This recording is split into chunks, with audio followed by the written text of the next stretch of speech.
সবাই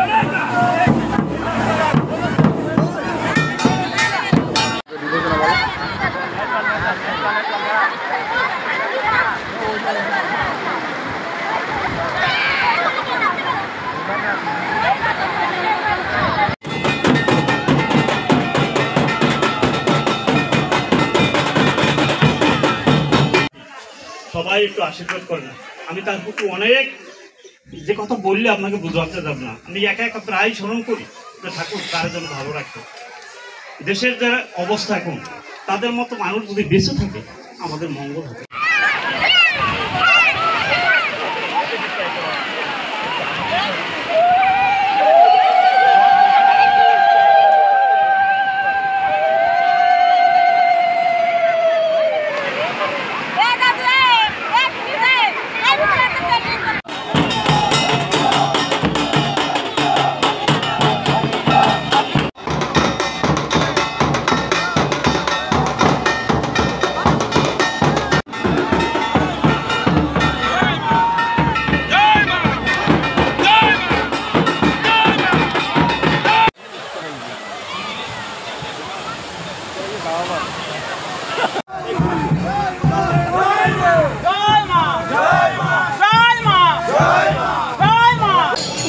সাগর পান্না এই রাধা গোবিন্দ মন্দিরে এই প্রতি বছরে নেয় রোহিণী নক্ষত্র যোগে অক্ষয় তৃতীয়ায় আমাদের এই গঙ্গা স্নান।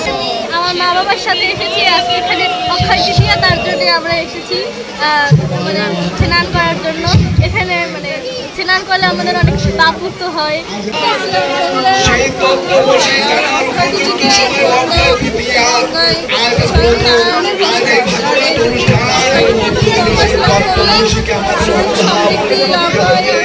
এবারও সেই পুণ্যতিথি যোগে আগমন ঘটেছে।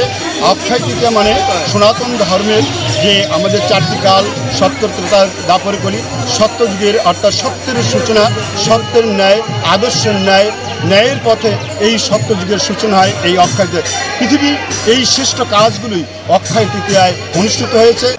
পৃথিবীর সব মানুষ সুখী হোক, সবাই নিরাময় থাকুক, সুস্থ থাকুক, শান্তিতে থাকুক, সর্বে ভদ্রাণী পশ্যন্তু, সবাই ভালো থাকুক।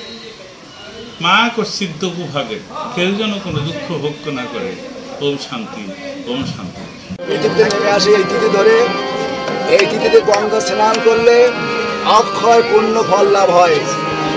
আর আমরা আমাদের মন ভোগ বাসনায় পরিপূর্ণ। এই ভোগ বাসনা যতদিন থাকবে ততদিন আমাদের এই পৃথিবী শান্তিময় হবে না। এই ভোগ বাসনা থেকে মুক্তির একমাত্র উপায়, অক্ষয়ভাবে মুক্তির একমাত্র উপায় এই অক্ষয় তৃতীয়া গঙ্গা স্নান আর এই ভাগবত।